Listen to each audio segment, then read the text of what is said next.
How's it going, everyone? Retro Gaming Rewind with Sean. New episode. We got a really cool topic. Games from my childhood growing up. Most time put into games. Most games that I played. Addicted games. Games I couldn't put down. I really played these games a lot. Not like just picked them up once in a while or tried this out for a few minutes. A game that I actually really enjoyed. And I couldn't get enough of. And that's what this topic is. Let's see. So I have a list here. Super Mario Brothers 3.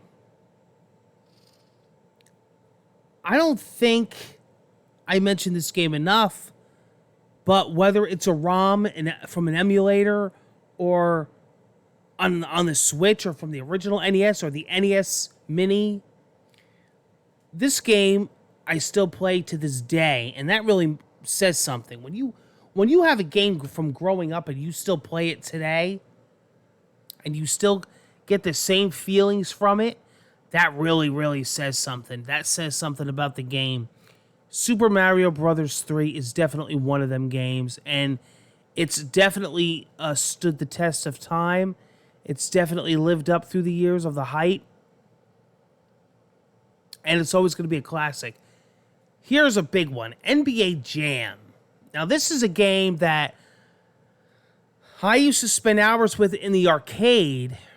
I was an arcade kid, but when I had the home console version on my Super NES, my Game Gear, I would put so much time into this that we would have meetings at school. No joke. We would have meetups at recess talking about this game and how we were going to go home and how we were going to meet up on the weekend and play this game. I had the strategy guide, the code book, and me and my friends would pass the book around and we would study it. We would literally study this book. I remember we had it for Tournament Edition, NBA Jam Tournament Edition. We had the Big Head Mode code. We had Bill Clinton code. And we just enjoyed NBA Jam. We really couldn't get enough. And that, I would say, you know what? Looking back, I would say that's probably the most game I played growing up. I really wish they would bring NBA Jam back. He's on fire! Boom shakalaka laka. Razzle dazzle, sweet potato pie from downtown.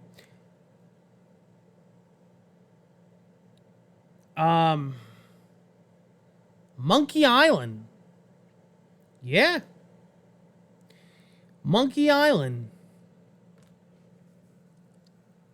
So I was a PC kid, especially in the early days. I had a Tandy. And I'll never forget when my cousin first gave me a copy of Monkey Island 1. Later, I had played 2. And that changed my life. I think the reason why I'm here today is because of that game. It's definitely one of them.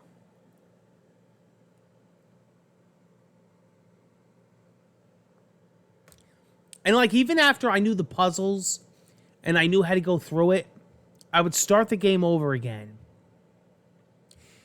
I think because a lot of the reason is that, back then we didn't have as many games as we do now. And especially me as a kid, or in the early days, I had Monkey Island and whatever else I had and whatever Atari games I had. It's not like now I have 3 game rooms filled with thousands of games. Sure. But back then, you had to be selective. I mean, it was Doom, Wolfenstein, whatever I could play on the PC. So Monkey Island was always my go-to. And I always got a good laugh from that game because it had a lot of great humor. Ron Gilbert, Tim Schafer, they did an amazing job, LucasArts. Myst, again, another PC game, another puzzle game, a game that me and my friends and family would really put a lot of hours in. Myst, Riven, Exile. Myst was really something. Myst was a beautiful game, very relaxing. Frustrating with the puzzles at times, but overall relaxing, very zen-like. Super Mario World. On the Super Nintendo, you had to scrape me away from that game. And I remember my friend at the time would come over, and we would just play and play and play. And to this day, when we talk, she'll say, "Sean, do you remember when we used to spend hours playing Super Mario World?" That and the original Mario Kart on the SNES. That was a game where I originally started renting at a rental store. And I would bring that home.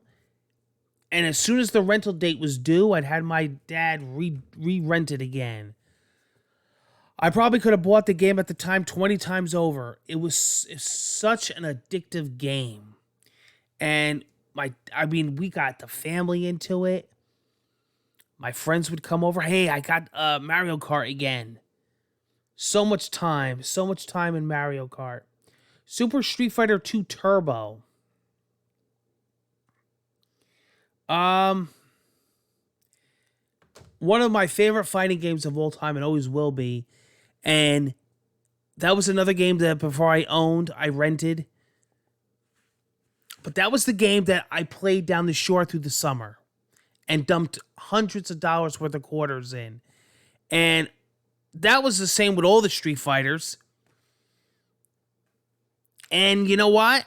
I never got enough of Street Fighter to this day with the same version. When I play Street Fighter, that's the exact version I go to. Moving along, Mortal Kombat. I pretty much have the same to say about that. I remember walking into the arcade and seeing that game. I remember remembering the commercials for Mortal Kombat. I remember like when Mortal Kombat 2 and 3 and later on came out. Oh man, it was unbelievable. It was like game changing at the time. It was game breaking and life changing. And it's to this day. And I got the home copy. Original home copy I got was on the PC. And my floppy disks got a virus. Because I was lending it to a friend and he borrowed it and he lent it to someone. And by the time I got it back, all my files were infected. This is before the internet. So my whole copy got wiped out. So I says, oh man, I got to buy it again. But then later on, I bought it on the Super Nintendo. Or maybe I bought it on the Genesis. Well, I owned both copies. But Mortal Kombat, the original Mortal Kombat, Mario Paint, another game that I spent countless hours on. I had the mouse, I had the mouse pad, the plastic hard mouse pad. And me and my friends would play it and play it and play it, and we couldn't get enough of Mario Paint. Zelda, A Link to the Past. Yeah.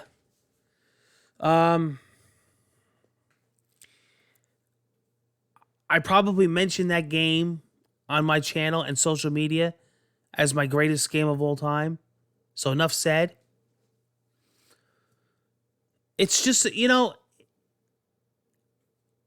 it's a timeless classic. And I guarantee you that's one of the games that's up there for me putting time in. Now, I would say That's another game that like me and my friends would meet up at recess, and I remember being so into that game that me and my cousin would talk on the phone on the landline for hours every day and talk about that game. And then the weekends he would get dropped off here, and then we would play it through the weekends. I remember one time he had borrowed it from me, and he took it home because he wanted to get through something. We were having a hard time, and he's like, you know what? Because he had to go because it was Sunday night. We had school, so he said, you know what, Sean? I'm going to take this home and work on it. And we had progressed to the next world or whatever. It was something along those lines. Sonic the Hedgehog. Put tons of time into that. Tons of time into that. The early Final Fantasy games, I spent a lot of time with. And wrestling games. Royal Rumble. WWF Royal Rumble. Especially me and my cousin. We put so much time into that game that we literally knew that game in and out. Probably more than the developers. We knew every nook and cranny of that game. Where when we would play that game, we didn't even have to look at the screen. Mike Tyson's Punch-Out. You want to talk about a game that I would just sit in front of the TV screen with my NES controller and just go through the boxers and go through the boxers and fight and fight and fight and start over again.